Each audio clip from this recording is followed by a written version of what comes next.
right, let's go over your Unit 6, Day 3 assignment, making sure that we can see that concrete relationship between z-scores and the context values, and then compare those relative positions. All right, so here we have a situation where we are comparing males' shoe sizes and female shoe sizes, and then a particular um, shoe for each one of those, and we're seeing which one is more unusual. So the z-scores, first of all, are going to be your standardized score, your 0, 1, 2, 3, -1, -2, 93. So those are your number of standard deviations away from the mean. Now I then took the context. So the male shoe size context starts in the center at 10, and it has a standard deviation of 2. So I went up 2. I added 2 for each one of these lines. Okay. Then for the female shoe size, it had a mean of 8.5, and then it standard deviation of 1.5. So then I went up 1.5 to the positives and subtracted 1.5 when I went down.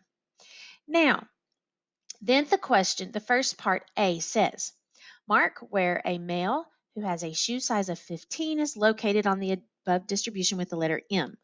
So that's where I put that right there, that M, because 15 I can actually see is right in the middle, plus I computed the z-score, the x minus the mean over the standard deviation. X minus the mean over the standard deviation is a z-score of 2.5. So I'm 2.5 standard deviations above the mean. Now I'm going to do the same thing for the females. The female shoe size of 12.5, when I do that x value of 12.5 minus the female mean over the female standard deviation, I am 2.67 standard deviations above the mean.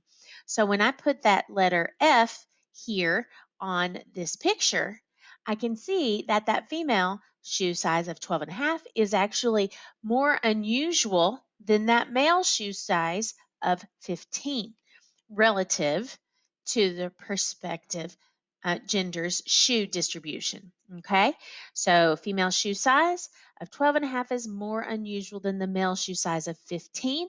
And the correct explanation is to explain how the female's shoe is more standard deviations above the mean than the male's shoe. Okay, so that's the way that you justify that reason.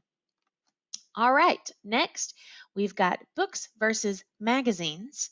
Okay, and so we're wondering about the sizes of those books versus the magazines. Okay, what's interesting about this is that the context values, one of them is going to be higher and one of them is going to be lower, but we're still asked which one is more unusual. All right, so on our z-scores again, those are standardized 0, 1, 2, 3, -1, -2, -3. Now, number of pages in the book, the mean of 350 and the standard deviation of 100. So I'm going up 100 each time. The number of pages in the magazine has a mean of 125, but then just a standard deviation of 15. So less varied. Okay. All right. Mark where the book, The Life and Times, 535 pages would be. Mark it with an L for the, I guess I could have done a B for the book and an M for the magazine. That would have made sense. But anyway, so mark it with an L for the Life and Times. Here we go. So that 535 is the context value that I am wondering about. So I'm going to do that x minus the mean over the standard deviation, and that's 1.85 standard deviations above the mean. So the book, The Life and Times, is 1.85 right here, standard deviations above the mean. Now do the same thing for a magazine that is 72 pages. So I'm going to mark it with a P for the People magazine.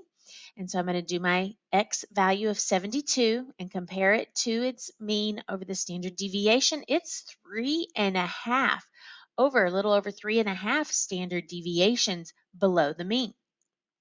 So what's important to notice is that one of these is on the positive side and one of these is on the negative side. And I'm asking you which one is more unusual. So unlike the problem the previous problem where I can say the females is more unusual because it's more standard deviations above the mean than the males, and that was easier to see. This one, we're going with that distance away, not direction. So what happens is the People magazine one ends up being a more unusual publication than the book because that publication, that People magazine publication of 72 pages, is more standard deviations away from the mean than that book was away from its mean. So I'm kind of not paying attention to which direction we're going, but paying attention to just how many standard deviations they are away. So here's your explanation. The magazine with 72 pages is more unusual than the book with 535 pages because the magazine is more standard deviations away from the mean than the book. Okay. Even though the magazine is, you didn't have to say this, but I went ahead and just explained it to you that even though the magazine is located below the mean and the book is above the mean, the magazine is farther away from the mean than the book. All right, so that was the key for you to make sure you made that connection between standardized score, their relative position, and comparing those relative positions.